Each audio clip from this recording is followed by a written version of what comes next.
Hello and welcome to the Roar-makerz podcast. The one-stop shop for courage, confidence, and mindset building. Also bringing you all the aspects of mental health awareness, business and entrepreneurship. We are your hosts, Adam Ellis and Jason Borman of the Roar-makerz Coaching. We have a very special guest tonight. I'm so excited to get this man on. He's been on a similar journey to both of us in the coaching world. He's a qualified and accredited international coach, and he's a Master NLP practitioner. He's a spiritualist. He's a business owner. He's pretty much, and he helps people with sobriety and people who feel they kind of, drinks become a bit of a problem for them, and he helps coach them to find other alternatives to using alcohol. So let's bring him on without further ado. Welcome, Stephen. Hiya. Hello. So let's just start off with just telling people about you. So I'll give you a little brief introduction there, but is there anything else you'd like our listeners and viewers to know about you? Yeah, a little bit about me. Looking back now, I know I can see my whole life, my story, what happened, but basically over many years I drifted from being a top athlete, top cyclist, to my best mate died of cancer, broken relationship, through being cheated on. All these things started building up my story. I set a business up which grew to be quite a monstrous, stressful monster, and never saw that alcohol was starting to creep into my life until the point that I was literally, and I spent 2 or 3 years like this actually, in the depths of depression, walking the streets at night, wet through, suicidal thoughts. I once found myself in a woodland with a rope in my hand, just drunk from alcohol, just waiting. Every day was just drudgery to get from one day to the next. Anxiety was terrible. Pains in between my shoulder blades, just worried, and constant stress every day. I just wasn't enjoying life at all. I knew I needed to make a change.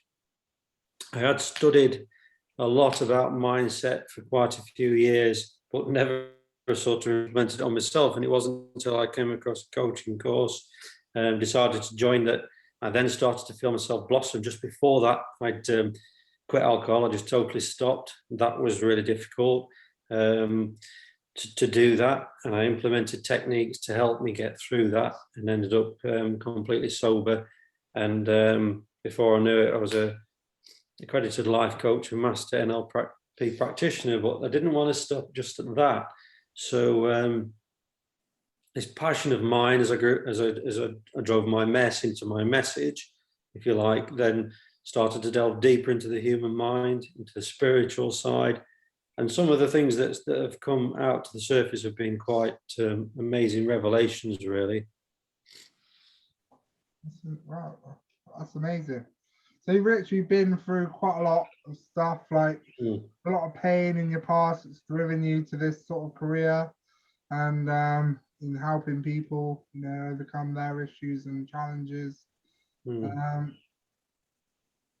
first, well done for that. Well done for coming through that and out on the other side, and I'm thankful turning it into a positive as well. Yeah, I'm thankful for every moment. If I was to be able to walk this life again, I would walk the same path.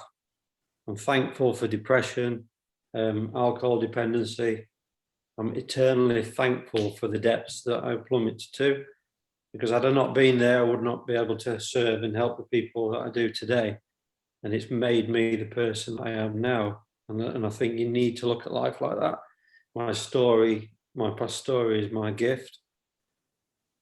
Yeah, there's a famous quote from Tony Robbins, isn't there? Like, everything's happening for you. And I That's right. believe that's so true for your story and everyone's Yeah. story. Like, Yeah. You have to understand, you know, we're not human beings having a spiritual life. We're spiritual beings having a human experience. yeah, And it is an experience that we're going through as individuals, and this experience has its ups and downs. You have to learn from your ups and downs. You have to put yourself out there. You have to fight that fear and pain, because these are golden nuggets of growth. absolutely. It's interesting you say that, actually, because I heard somewhere that our body is actually inside our spirit, not the other way around. Yeah, there's evidence starting to come through with quantum physics now that our consciousness is exterior from where we are.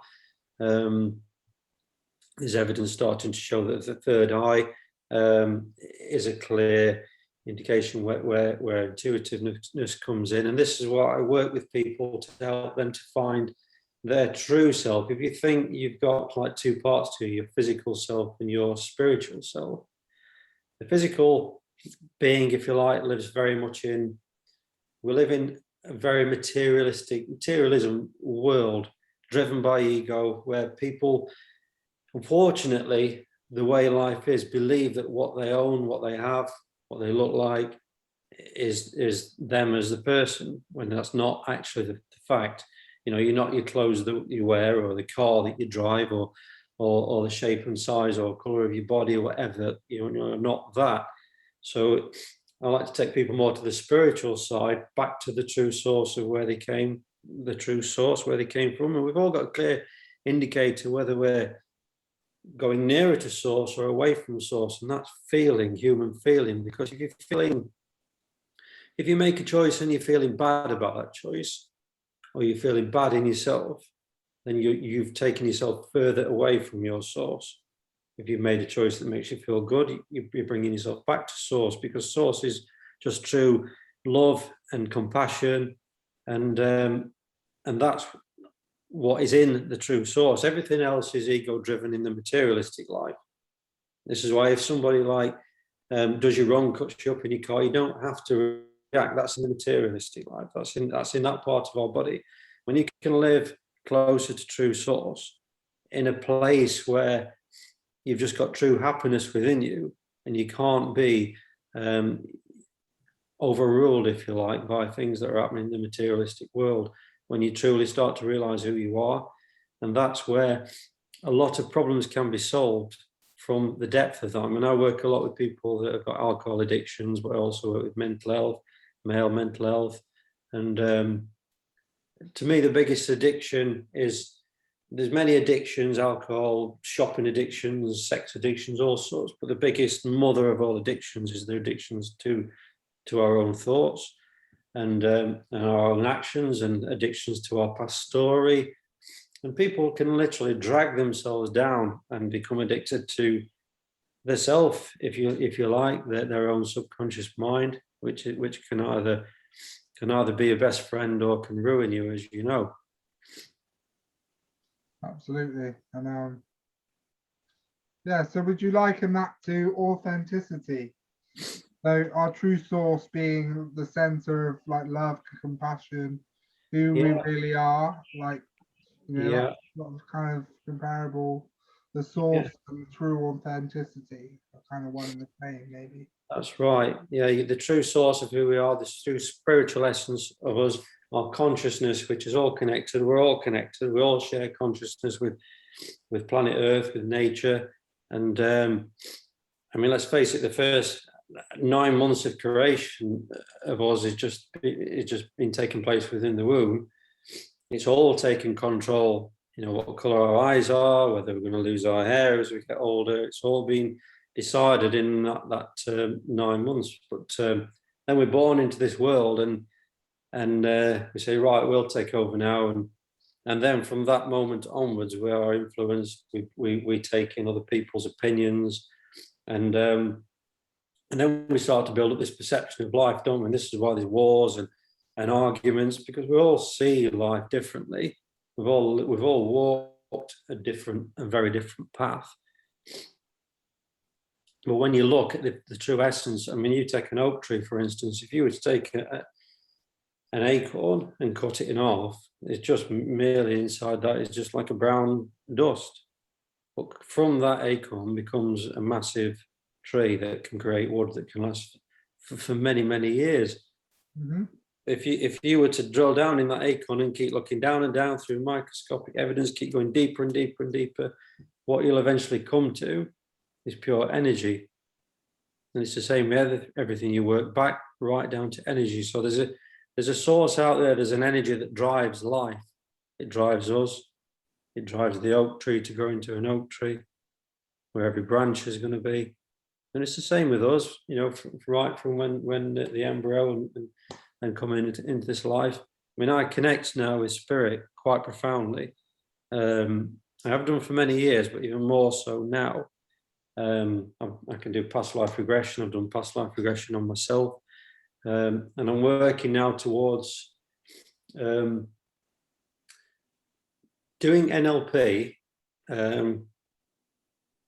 in past. So if you've got somebody that's suffering a limiting inherent belief now that could be passed down from 3 or 4, 5 generations ago, imagine being able to do NLP in spirit and break, and this has been proven that it can work. So you break the chain from the initial source of the problem, really, which could have been a grandparent that was bullied throughout the life. And as you know, we can pick these traits up from birth, and then our children can pick them up. It can last for many, many years. Because I suppose our timeline links with our mothers for 9 months. That's right. Share the same timeline for 9 months. Exactly. Yeah. Yeah. And your mum will have picked up inherent beliefs from her parents, grandparents, great-great-grandparents. These things can go back generations. So we're actually living a life ourselves that is not really our true selves, if you like. We're living a life of a mixture of everybody. And I like to liken it, if you imagine you're holding a painting in front of you now, and on that painting is lots of colours of daubs of paint. But now you hold that painting now, and you've got that brush in your hand, and it's your turn to put that daub of paint on that canvas. And that canvas has been handed down from generations through all your lifetime. But you might see many colours that are similar shade. This is where the change needs to be. You're holding the paintbrush now, and it's time to make that change and make that mark on there, because whatever you put on there is could last another few hundred years ahead of you. Mm-hmm. That's so true. So true. And if you think about just the very fact that we're all here today, if you did go back down your ancestral tree, we've got thousands of people down there. One different turn by any one of those people, going back hundreds, if not thousands of years, and we wouldn't be sat here, because it would change the whole process of events. So just to be sat here, be living and breathing, makes a person extremely special without doing anything else. So true. So yeah, I don't know if you've got a question for Stephen. Like So what's your biggest motivation? Love. I absolutely love helping fellow human beings. I think life is about not what you can get, it's what you can give. I look for moments in life. I think it's important I always say to people, look for 5 moments in every day where you can help another human being. The other day I was driving along in my car, and I saw an old guy on some rickety steps trying to cut the top of his hedge in his front garden. And I quickly pulled up because it looked as if he were about to fall off them, and it was electric shears he had in his hand. So I went, oh, hold on, mate. And I jumped out and I held his steps, and I said, you don't want to fall off these. And then I said, second thoughts, get down. He got down and I trimmed all the top of his hedge for him. Within a few minutes, I jumped back in my car and he stood there with his trimmers on his front garden, couldn't believe that his hedge was done. But to me, that is like a gift. I see it as a gift. These are opportunities gifted to myself to be able to help another person, and I think it's really important to be able to do that in life. Yeah, that's Yeah. amazing. Like that's like a true sign of perception. Like I think you're a walking example of perception. How it can, if it's changed, like how much a person can be different or influence better to helping others rather than hurting others. Yeah, we have to see life, look through these eyes. That person that's on the floor collecting money that's got nothing with a little dog next to him, stop and have time and chat to him. It's really interesting. Get to know about their life.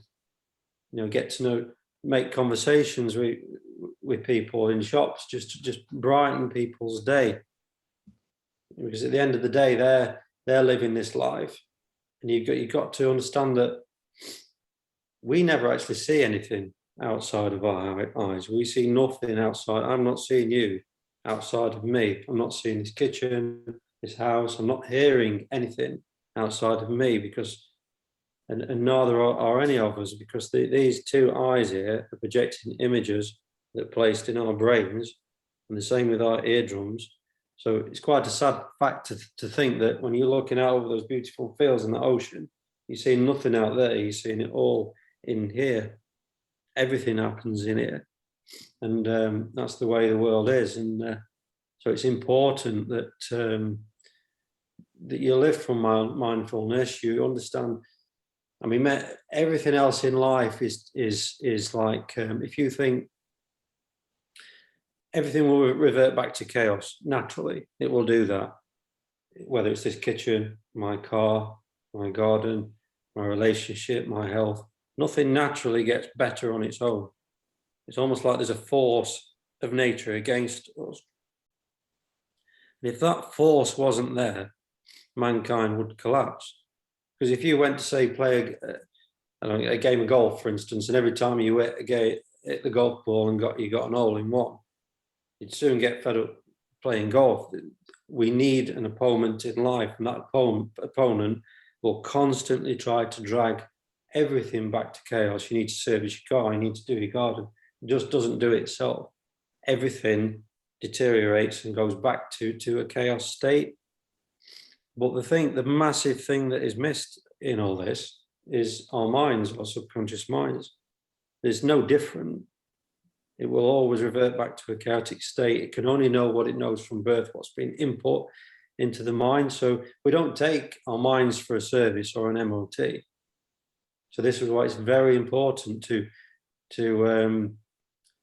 when I see people's eyes open, these revelations when you're talking to them, it's because they may have lived many, many years. I did it myself. I spent years telling people my boring story about my ex-wife and my mate that had passed away. It almost like was talked it out word for word. People must have got sick of hearing it. Yeah, that's it. That's so true. So I can think of quite a few times where you've used courage in your life, but what has been, for you, from your point of view, what area have you used courage in the most? I think more so since the journey that I'm on now and going out and helping other people, because I spent I'm 53 now, and I probably spent 50 years of my life not feeling good enough. Even when I was winning events, racing, still didn't feel good enough. Never quite felt good enough in myself. And but now there's no doubt at all that that's gone. I've got rid of that. And you've got to understand that to face that fear, to make yourself vulnerable and put yourself out there. That's where the diamonds of life are. That's where the golden nuggets are for growth. And if you can grow and you can help other people, they're not in the cheap seats at the side where everybody's sat looking in on you. Get yourself covered in dust, get yourself mucky, you're going to get ridiculed as well. You know, if you get ridiculed by others, or you get your haters, that's just a clear sign that you're polarizing yourself and you're doing something different. Absolutely. And children have that attitude, don't they? Like, you know, they're always Yeah. getting dirty and they're getting into things and they want you to get stuck in. And Yeah, well, they do. The younger age, up to the age of 7, our brain's in theta state, which is like, it's just playfulness, isn't it? Kids can imagine like flying a plane, and you know, and they play out all these roles in their life, don't they? And then life takes hold as we get into adult and forget all about that. This is where the connection with spirit happens in that brain state. It's very much about being able to calm your brain back down to that state of mind where left brain interaction doesn't come in, left brain calculating brain doesn't. So if you can shut that off and go back to that brain state, that's where your intuitive answers come in. Really, I can sit with a client and get them into that state, and we can walk through that process, and literally they will feel answers pop in that they're not even thinking about, which are coming from the heart, from your intuition, because the heart and the brain are linked. It is found now that there's neurons actually in the heart as well as the brain. So the heart does actually think like the brain to a certain extent. They collaborate with each other. yeah, So when you get that gut feeling inside about something, it really does have a true meaning to it. neither of them can live without the other, can they? So No. they're the center of us. Yeah. That's why There's been many people that have had like heart transplants, and then they've taken on the food cravings of the person, the recipient of heart. There was one case even where a young girl had a heart transplant, and then she started having these nightmares. She was 12 years old, about being chased through a forest and attacked, and she was screaming out these words. And this little girl actually was used to convict a guy who murdered the little girl that the heart came from. And it was exact, the dream was exact, the words were exact what he shouted. And they convicted him through the dream of the girl was having from the heart that she had from the poor girl that lost her life. incredible. Mm. And obviously tragic as well. But Very tragic, yeah. Very, very tragic. But it speaks volumes that there is more to us than we perceive. And I think when you're coaching somebody, if you're just going to coach from the 5 senses and in the materialism sort of world that we live in, I believe you've got limitations. When you can go outside those boundaries and work with the spiritual side of a person, then you really can start to make some great breakthroughs. Well, your clients are, obviously your client base is different. Not everybody's into that sort of thing. Not everybody understands or even wants to learn that sort of thing. Yeah, absolutely. So you've obviously, you know, built up a lot of confidence. You know, what sort of mindset things have you shifted, would you say? Like, what's been your biggest mindset shift with entering this whole world, and like what's been the revelation for you? I think really this last 2 or 3 years, my eyes have opened even more to the world. Looks beautiful, it's colourful, the sounds, the images, the people. I can look, it's almost like I don't see faces anymore, I see souls. And I do truly believe that God runs through us all. I look at other people, and even if they're doing me wrong, I can still send them love and understand that they are actually part of me. We're all part of a togetherness of the whole world, the whole universe. It's the same with nature. It's only like mankind with the materialistic way that we live, that if you look at nature, it's got its curves, it's got its imperfections. but as a whole, that's what creates its beauty. And it's the same with mankind. It's got its imperfections. We've all got our imperfections, but that's part of the beauty of each individual one of us. And you should embrace your flaws and your imperfections as that beauty, because that is part of everything. I heard a quote once as well, like that a seed must be placed in darkness before it can see the light. Yes. Hold on. And that to me is like, you know, the world needs darkness. We can't ever abolish all bad things, because That's it's right. just as important as, you know, all the good in the world. Right. How could we learn? How could we learn? I mean, if you think when you come into this world, how do we know to laugh at it? How do we know about the things that we find funny? How do we know about the things that make us laugh? How do you know? You know, when you watch a band and experience it, it's good and it makes you happy. So there's lots of things that are in our nature, aren't they? That's carried into us from way before we're even here. Yeah, that's it.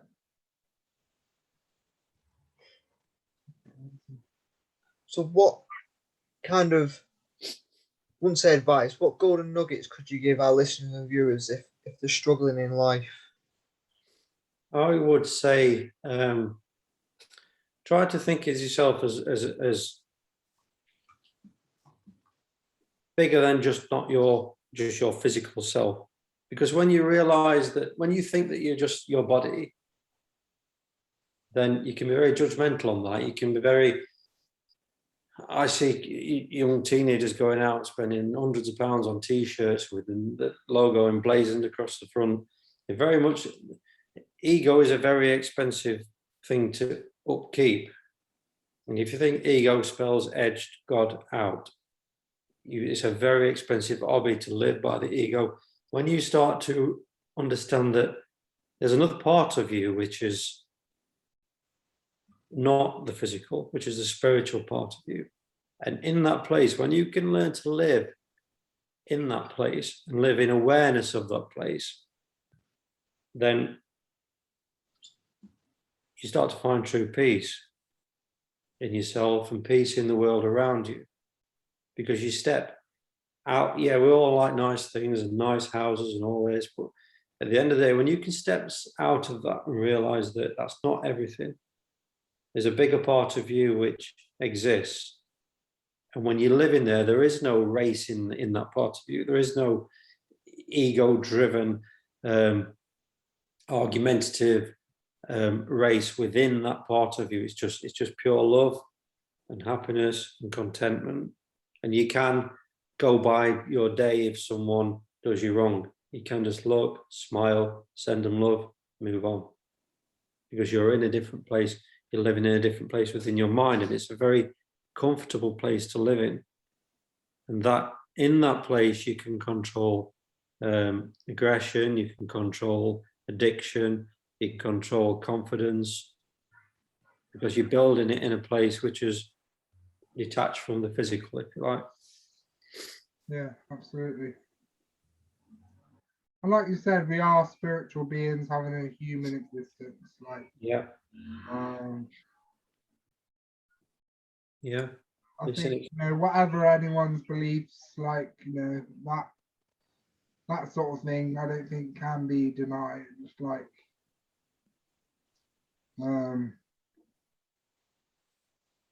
we can all kind of meditate, we can all, you know, experience that emotion of, you know, dreams, or, you know, it's kind of like, how would we have that experience if we were just the physical body? Like, yeah, we've all had many experiences, like thinking of somebody and then next minute the phone rings and they're on the phone on the other end.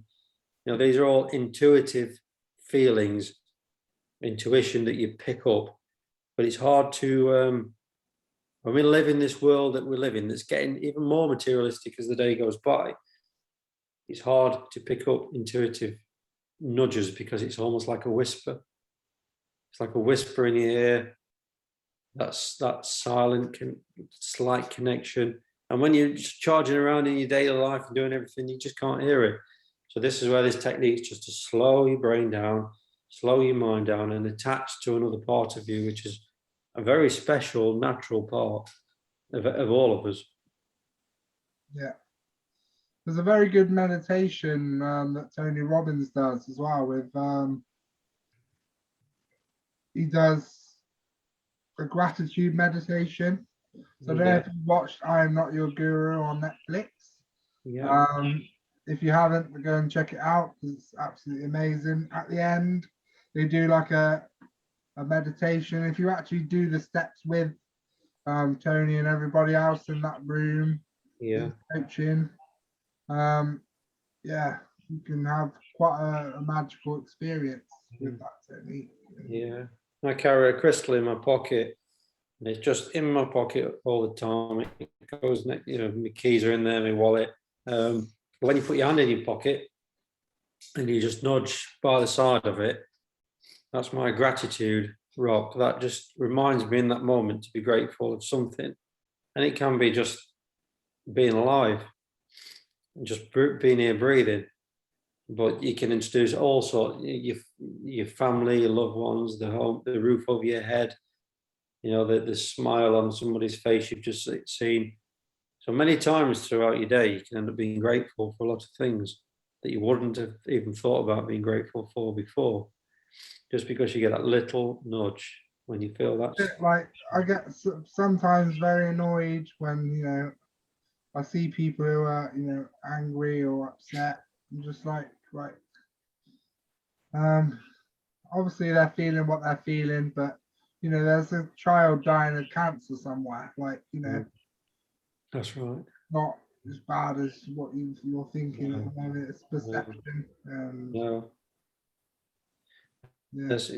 that's life, isn't it? And tragedy happens in this life, and you know, every single day the things that happen in this world. And if you think, as I heard something the other day, and it's so profound, it just hit home even more to me, that every moment in life that passes, we gain more past and have less future. It never goes the other way, does it? No, absolutely not. So we can't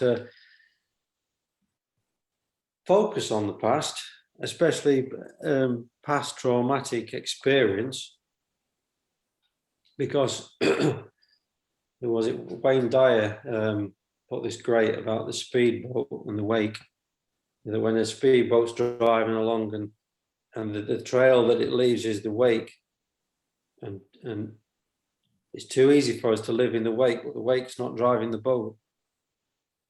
The wake's nothing to do with driving the boat. So you shouldn't live your life living in the wake. It's gone. And the only time we've got to make that change is now, in this moment, because we are creating machines within ourselves just by thought. You can make one single thought in you know, like you was talking about yesterday, climbing up Snowdon. You made one thought to make that decision to make that announcement in that moment, which changed your life. But you could have not made that thought, or not done that, and your life could have been far worse. So we are creators of thought in it, and we have the magical gift of being able to do that in every single moment of our life. Every moment we can make a change in this world, with our lives, everything. And that is a massive gift to hold. That was the moment I stopped hiding. Right, Yeah. Kind of, Yeah. And what a courageous thing to do. And you made it through a choice. And that choice is your God-given right to do that. And too many choices are made in this world which cause upset, and you know, and wars and arguments, and you know, and it's just simply by people. I mean, we've all got different perception of the world, and we've all got a right to. I might not agree with somebody, but I respect their choices, whatever they are. and I think that's just what's missing from the world. You know, that acceptance of other people's viewpoint. And Yeah. So, final sort of question, where can people find you? Like if they really want to work with you, if they've resonated with you tonight and they want to do a bit more spiritual work for themselves, or maybe get sober, maybe drinks a problem in their life and they don't know who to turn to. We're showing them you, like, so where can they find you if, Well, you'll find me on Facebook, Stephen Sanderson. We've also got a group called Beat Binge Drinking. You can email me at stevesand01@gmail.com. I'm always there to reach out to people. I get phone calls at all stupid hours at the middle of the night. And I try to limit them, but some people need that time to reach out, don't they? And, you've got to sort of do your best in this world, I think, for people, for fellow human beings, and just make a difference.